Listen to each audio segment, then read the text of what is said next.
So when we say, who are they? Then we can come up with organizations, we can come up with names, we can come up with, secret societies. All of that is legitimate. And behind those secret societies are even more secret groups, very, very small groups. And these groups exist and will use their power for as long as we participate. This is the crucial point.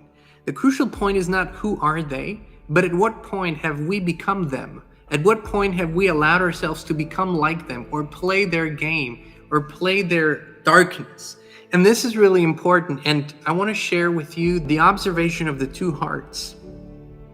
And this is especially true in this spiritual community that is so broad now. It's become a broader picture, which it needs to be, because all religions were put into a small box by these dark forces, even created by these dark forces and then put into, ever smaller boxes.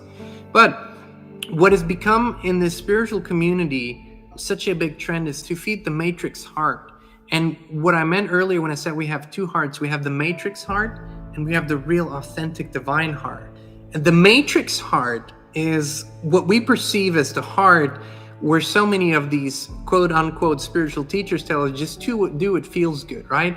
And they give you all the techniques how you attract everything into your life, but it's not based on a real, true, authentic purpose. It's just based on your egotistical wants, right? It's just based on this material dark world that has a grip on everyone until they just say, just do this and do that, and then you'll attract the car and the money. And it's way, way, way, way deeper than that. But the matrix heart, and this is the problem why so many people, even in the spiritual community, have fallen for this whole scam, is because they only feel with their matrix heart. And their matrix heart isn't capable, nor does it want to look at the whole truth. It just wants to look at the truth that feels good to it, right? So it just looks at certain things and it says, oh, this feels good, this feels good. Wait a minute, there's child sacrifice and there's child sex. No, this can't be true. It doesn't feel good. Let's not look here. That's the matrix heart. It doesn't come from an authentic place. It also falls into states of fear when confronted with this. So then it gets fearful, and then it just, no, we won't look, right? No, this is negative. No, we're going to attract more of this. This is the matrix heart. It's conditional. The matrix heart is a conditional heart, and its notions, feelings, conclusions are conditional. They're based on a conditional perception. Then there is the true authentic heart. That is the God heart. That is the divine heart.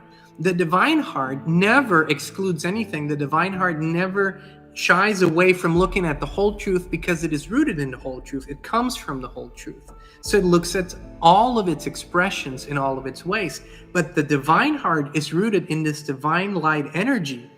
So when you reach this heart of yours that we all, because of our ways of living, because of how our society functions, get disconnected from, some more, some less, but we all, because of the way we live, get disconnected from the true heart. In this true heart, when you really reconnect with your true heart, you are incapable of feeling fear anymore. You then bring light into the darkest places. You then actually step into the co-creationship with the true power, and you're then really part of the solution, not part of the matrix solution, not part of just another layer of a fake reality, not just part of another fake solution. And the matrix heart, it's really attractive to a lot of people because you can sort of create this bubble where you say, I'm happy, it's fun, I'm joyful, I'm attracting a lot of money, I'm buying shiny things. And whenever there's something that appears to be dark or negative comes in, you just distract yourself, because the matrix heart is all about how good the body feels. But this is not complete. Our body disconnected will simply react to stimulants and it will give you hormonal responses. It is only when we connect with the true divine heart that we become masters of this vessel again, that we become the true captains of this vessel again, and that we actually shine our true light. And this only happens through surrender. It's when you give up all control. It's when you give up all idea that your human ego mind is the captain of the ship. Your human ego mind cannot be the captain of the ship because it cannot create water out of thin air. It cannot create a tree out of thin air. It cannot create air out of thin air. So your human ego mind is really powerless compared to this true divine power. And the surrender is the seeking of the all that is consciousness, surrendering into it long enough that you connect with it. And this means to overcome all your limitations, all your fears, all your doubts, all your insecurities, all your anxieties, overcoming this. And this is why something as simple as the 3:30 challenge is the gateway, but it sounds too easy, but this is really the gateway. It's when you go into silence and stillness. And even though your mind still rattles, and even though the world still talks and screams, you do not give in to the stimulants. You sit and you are and you be for as long as it takes for that surrender to fully express itself. Because at some point, your heart, your true heart, is going to get filled with the divine love again. And when this happens, you have reconnected with who you really are and what you were really meant to be. It doesn't mean you stay connected forevermore then. It's a daily showing up. Why? Because we're constantly bombarded. We're constantly confronted with the matrix stimulants. So this is a daily showing up for yourself.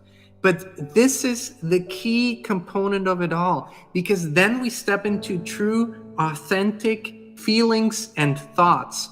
And then we begin to stray away from the shallow topics and questions of the day that are out there that are so meaningless. I'm saying surrender to the divine. And that is a principle that includes all that is, the all that is consciousness. And that is ultimately where the solution for everything will come from.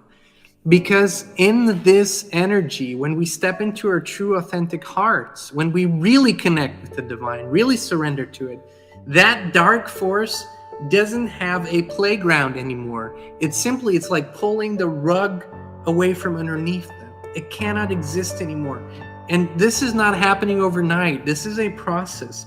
So bringing true light into the world and going into the darkest of places and shining your light there is a really, really beautiful thing. We just have to overcome our egotistical beliefs because we were shown and told the falsehood of life is limited. Life is 60, 70, 80 years, and that's all you ever get. That's the whole experience. Eat as much as you can and consume as much as you can and all those. We have to overcome those egotistical limitations and bring true service to the whole again from a real, true, authentic, divine heart, which will enrich us beyond any beliefs and expectations, which will let your heart glow and your soul shine, and you will experience the most beautiful feelings possible. You will be taken care of, and things will appear for you.